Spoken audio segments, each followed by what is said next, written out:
Hello and welcome to week 1 of the DDI. Here we have a matchup between MJ and Alexa. MJ, in my opinion, got one of the best picks in the draft in Drizzle, which is going to be on Zapdos here. And Alexa's strategy, I think especially in this matchup, is going to revolve a lot around plus and minus on Darkrai and Azelf. Basically, the damage multipliers there just go absolutely absurd, especially with Choice Specs Darkrai. With Dark Pulse, it's essentially like a Sun or a Rain boost on a Fire or Water type, respectively. So basically, MJ has got some different tools to pivot around, and for speed control, the Zapdos has got Tailwind, Jirachi's got Trick Room. Alexa's got a little bit less of that.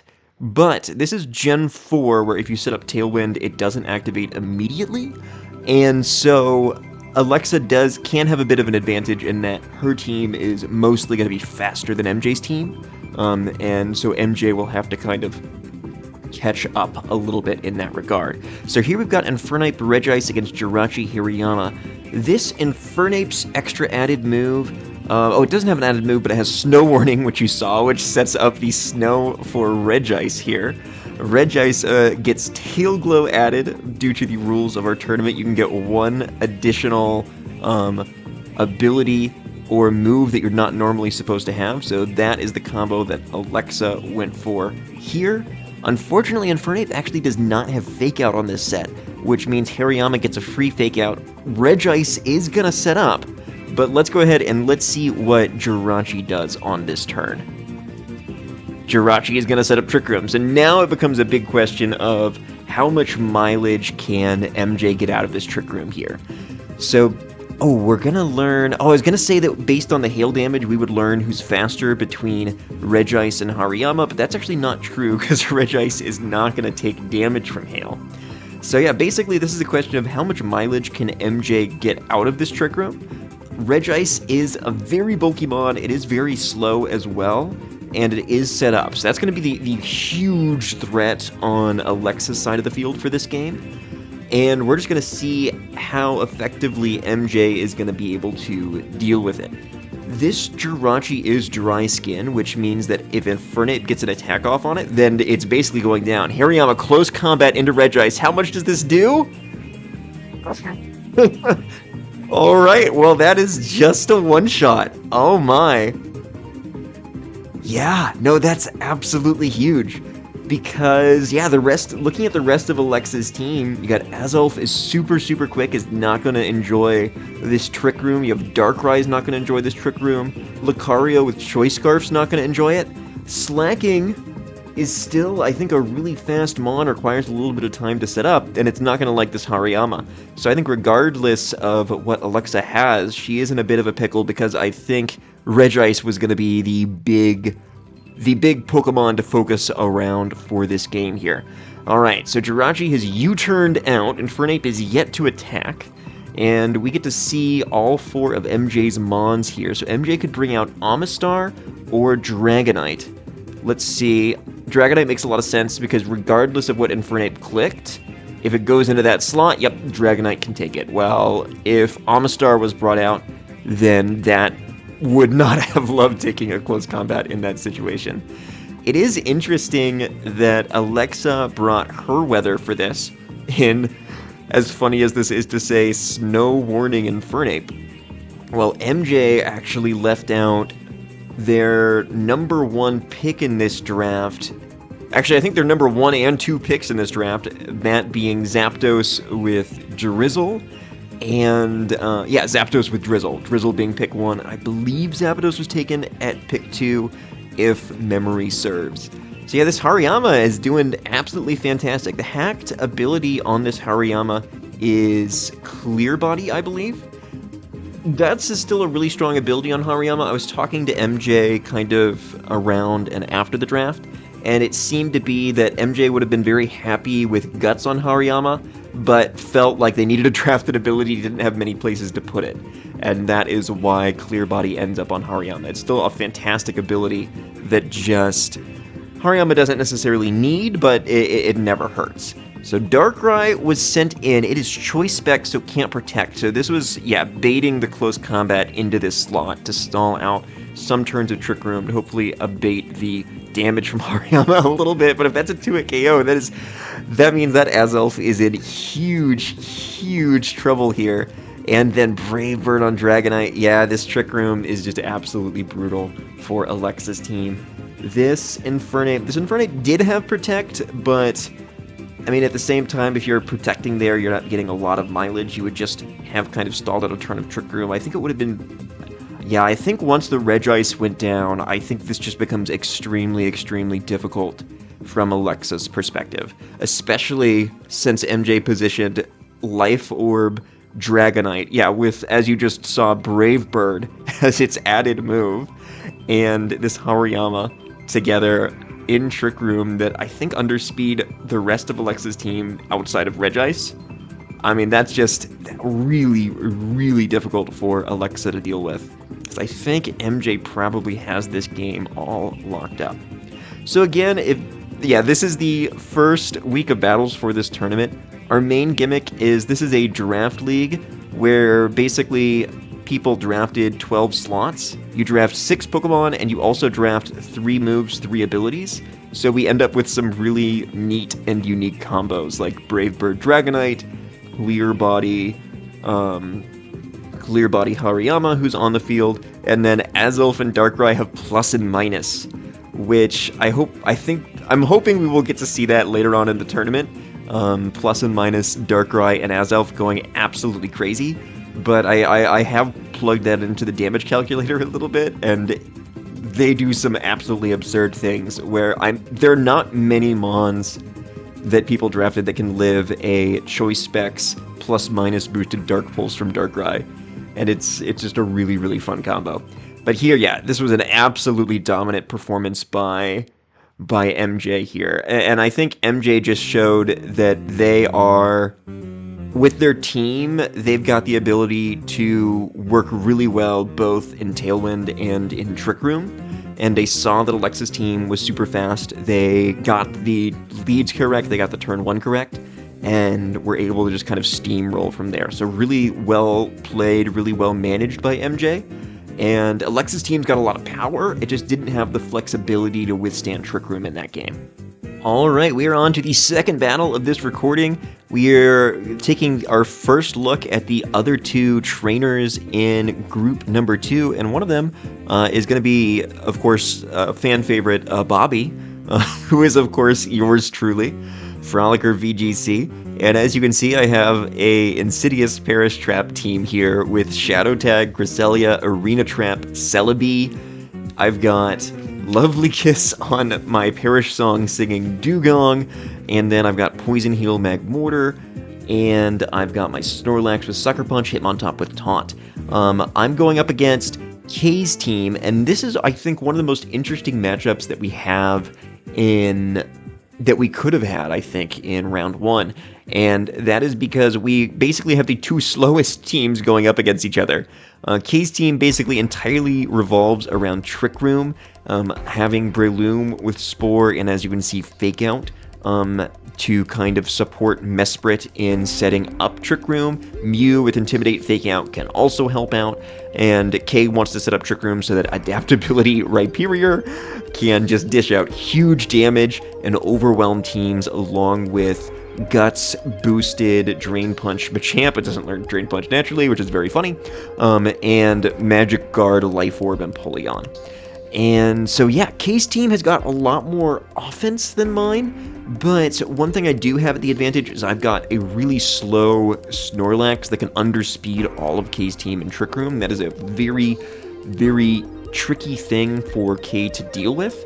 And then of course I've also got just a huge amount of ability to trap Kay's Pokemon. And I think that is something that is really tricky on Kay's end. Because with Trick Room, you want to... It's basically a form of hyper offense. You want to set up Trick Room, you want to get in your sweepers, you want to let them do their job. But now, all of a sudden, positioning does become a big issue when you can't switch out. I think Kay thought about this in advance a little bit, and has U-turn both on Mesprit and Mew. Mew doesn't have Trick Room, even though it could learn it. It's more of a supportive set, but this basically allows K to get around the trap with those two mons specifically. So here we've got Magmortar Celebi against, what did K send out? Mesprit and Breloom. I'm really afraid of an early Spore from Breloom, just because that would just absolutely kind of wreck a mon. I've got Poison Heal on Magmortar and Follow Me, so I basically later in the game I can redirect Spores away and Magmortar will be immune. That's a huge thorn in Breloom's side. However, turn 1, I was afraid Breloom might be faster. That is actually not the case. As you can see here, since we are in Trick Room and Breloom gets Toxic Orb activated first, Breloom is actually going to be slower than Magmortar, faster now that we are in Trick Room, but I've got 2 Spore immune mons on the field, so the point is a little bit moot there. So here, I'm still going for Follow Me. Basically, in turn 1 and 2, this Breloom doesn't have Protect, so I did have an opportunity to just one-shot it with Overheat. I elected not to do that because, again, this game is all about positioning, right? K is trying to position their Trick Room sweepers such that they can blaze through my team as quickly as possible. However, if I'm able to kind of wait out the turns of Trick Room, then K has got kind of less of an ability to explode through my team a little bit. And so basically I decide, hey, instead of going on the offense right now, I'm going to play a little bit more defensively, maybe wait out this first wave of Trick Room, and then with this little bit of chip on Mesprit, and with kind of the ability to lock out Mesprit via trapping abilities, then all of a sudden K may not be able to have a second wave of Trick Room. So let's see what's going on here. K has now got, I think, 2 extremely threatening mons on the field in Breloom and Rhyperior. Magmortar, of course, can follow me away Spores, but if it gets hit by a Rock Slide first, that's not doing a whole lot of good.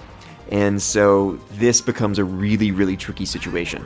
I end up going for Protect on Magmortar. It's just a very valuable mon. I can't let it go down to Rhyperior this early. Breloom would have had, I think, a difficult time clicking Spore there because Cresselia had Lumberry, and so even though you know you can get past the Follow Me, you know you've got Lumberry to deal with, that ends up being a big critical hit. It does over double the damage it would normally do, because this is Gen 4, we've got some really overpowered critical hits, and so Hitmontop takes a lot of damage, has to use up that berry. Without the critical hit, it would probably get a little bit more HP, and it would probably have the berry as well, so we'll see if that comes into play a little bit later. So, yeah, here is actually an interesting thing. I talked to Kate a little bit about this after the game. You can actually notice that I have Arena Trap on Celebi, I have Shadow Tag on Cresselia, but neither of them are on the field right now. That means K actually can switch out, which is huge. It could be viewed as a mistake on my end, but because this was an in-person tournament, we were kind of getting used to the UI, K doesn't end up being able to lock in their switches in time. And now all of a sudden the trap is active again with Celebi on the field. And so this ends up kind of not being fantastic for K, because if these mons just remain trapped, then it's going to be really difficult for K to set up Trick Room again later down the line, basically. So Hitmontop fakes out the Rhyperior, it takes a Seed Bomb for its troubles, which even despite the Intimidate is still doing a lot of damage. Hitmontop is a little bit better specially defensively than physically defensively, funnily enough. It has to rely a lot on Intimidate for its physical bulk. And yeah, I'm just bringing in Cresselia, and basically you can see on my side I'm accomplishing extremely little other than stalling out these turns of Trick Room. That seems to be kind of my only goal here, is just passing the time a little bit. So K decides that it's really important to pick up KOs, and I think especially the Hitmontop is bothering them, because if I just keep these mons locked on the field and I keep pivoting in Hitmontop, then Rhyperior and Breloom aren't able to accomplish a whole lot. Is kind of the tricky thing on their end. So I just protected with Celebi. I don't have Follow Me, I don't have Fake Out online right now, which ends up being, I think, a really tricky situation here, because even though Trick Room is up, if I Leaf Storm the Rhyperior and it protects, then Celebi can get Spored, because this is a Gen 4 game, Pokemon Battle Revolution, and grass types can get spored in this gen. So actually, rather than going for the Leaf Storm, which would have knocked out the Rhyperior here, instead I go for Perish Song. This covered for Rhyperior Protect, and basically I had decided that even if Celebi fell asleep to a Spore here, that I didn't mind that so much. If K's Pokemon were trapped, they were at -2 attack, and I basically would have had all of those Perish Song turns to allow Celebi to wake up. Was kind of my game plan there. So, yep, Perish Song is ticking down, and now all of a sudden Celebi's not asleep, and so I have the option to kind of wait out that Perish counter, or I can kind of take a more offensive approach now. So as we saw earlier in the game, the Magmortar is faster than the Breloom, and the Celebi is of course going to be the fastest thing on the field, just because of its base stat. However, I go for Follow Me with Magmortar. There are a couple different reasons for this. One, I am dumb, and I didn't actually pay that close attention turn 1 as time actually was going on. I didn't pay that close attention to who is faster between Magmortar and Breloom. And Breloom can potentially be faster than Magmortar, and that was something I was very afraid of. But because K has a Trick Room team, they ended up running, I think, a really bulky Breloom that is slower than my Magmortar. So I could have picked up both KOs there. That, I think, would have been a game-winning play had I picked up both KOs there, but I was a bit afraid that I would be slower. Another reason to make the play that I did, though, and this was something else that I considered too, was assuming I did KO the Breloom with Overheat. So assuming that happened, if Rhyperior protected, then I'd only get 1 KO. And I kind of thought Rhyperior had a lot of incentive to protect in that turn. Because if I picked up both KOs at once, I think that was really, really bad for K. Because Celebi could just Perish Song, and then we'd be in an endgame, and I would have a lot of health remaining on my Mons. So I basically kind of also called a Rhyperior Protect with that play a little bit too. So that did not quite go my way, but here I do get the KO on Breloom. It is revealed that Magmortar is faster. Again, I'm still not sure, which is a big reason why I pivoted Celebi out into Cresselia here with the Lumberry. I actually lose a huge amount of momentum for that. So again, this is something where not paying attention to a speed tier on turn 1 has kind of very much cost me here in this endgame. Because had I just known that Magmortar was faster than Breloom, I could have stayed in with Celebi. Celebi wouldn't have wanted to Perish Song there, because Empoleon wasn't on the field, but a Light Screen could have been absolutely huge. Now, all of a sudden, I'm pretty far behind in the positioning game. So here, I switch out Magmortar, I bring Celebi back in, and you can also see that I don't really have great ways to damage the Empoleon now that Hitmontop has gone down, and Mesprit, I don't have fantastic ways to damage it either. Cresselia's got Psychic and Ice Beam. Those are not going to be threatening the Mesprit all that much. Celebi's only got Leaf Storm's attacking move. That's not going to be doing a lot of threat either. K ends up going for an attack and setting up.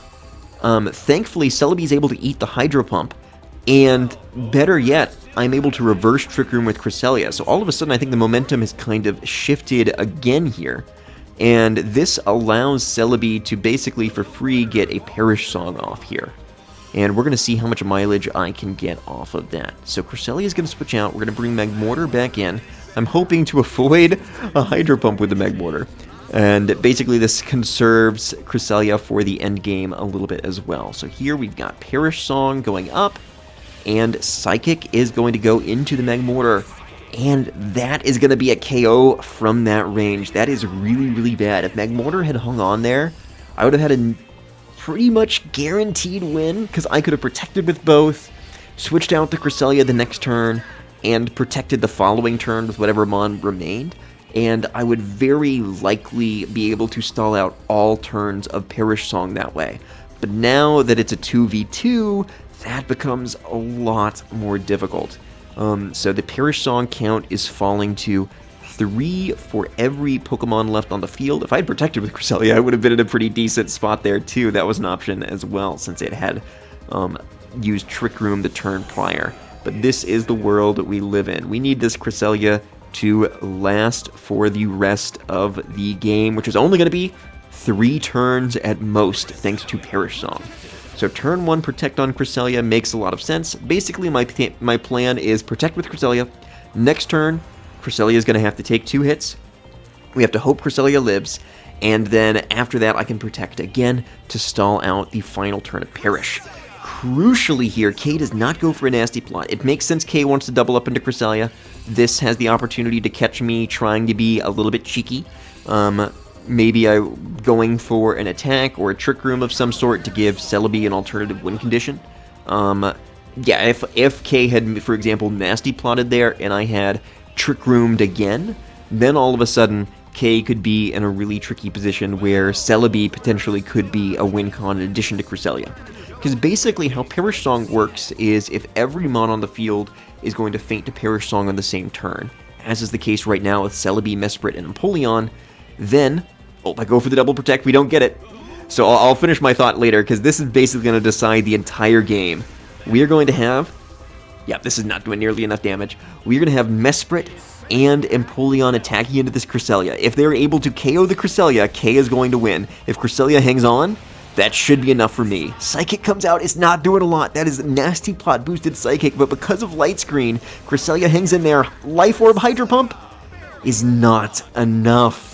That is Magic Guard Empoleon, which allows it to retain its bulk while using Life Orb to boost its moves like Flash Cannon and Hydro Pump. Because Cresselia hung on there, and because Cresselia does not have a Perish count on it, that is a guaranteed win on my side in Game 1, and that was about as close as it possibly could have been. A really interesting matchup with K, a really interesting match on both sides here. I think there were a couple things I could have done better, especially if I had recognized the speed tiers between Magmortar and Breloom, and I think for K would have been wishing they could have switched out their Breloom or Rhyperior on the one turn in which they were not trapped in. So I think we both probably have a play we would have made differently if we get to play this set again. And in fact, we will get to play this set again later on in the tournament. K here knows that I'm going to Protect with Cresselia. Just says, you know what, I want this Celebi out of here. You know what, that's fair enough. Celebi did some fantastic work there. So basically, as I was saying earlier, if the last 3 mons on the field were Celebi, Mesprit, and Empoleon, and they all went down to Perish the same turn, the winner would be the slowest Pokemon, because Pokemon feint in order of speed. So here you can see Mesprit is faster than Empoleon, so it's going to feint first, and then Empoleon is going to feint, is going to go down to Perish Song this turn, and Celebi would have fainted before either of those, since Celebi was the fastest mon, and so that meant that all K had to do to win the game was KO my Cresselia there. And then they would have won the game with a differential of 0, which would have been pretty wild as well. But thankfully, I'm able to come out on top. That again, that's about as close as it possibly could have been. But thankfully, Cresselia and Celebi were able to hang on in the end. I'm really proud of the work both of those did. And we are able to start off this tournament with a win. Thank you so much. Hope you enjoyed those battles. In case you're curious about the format of this tournament, we have 2 groups. We've got Group 1 and Group 2, and everybody in those groups is going to play all of their competitors 2 times. So I'm going to play a total of 6 group games, and then after those 6 group games are played, the 2 best teams from each group will graduate to a top 4 best of 3 top cut. So we're off to a great start so far. Stay tuned. Feel free to subscribe to the channel so you get an update, because the rest of the round 1 games are going to be posted in the coming days, and I plan to get to round 2 next week. Go ahead, post below. Who do you think's going to win it all? I think it's going to be me. But you know, maybe we'll have a difference of opinion. Who knows? Anyway, much love. I'll see ya.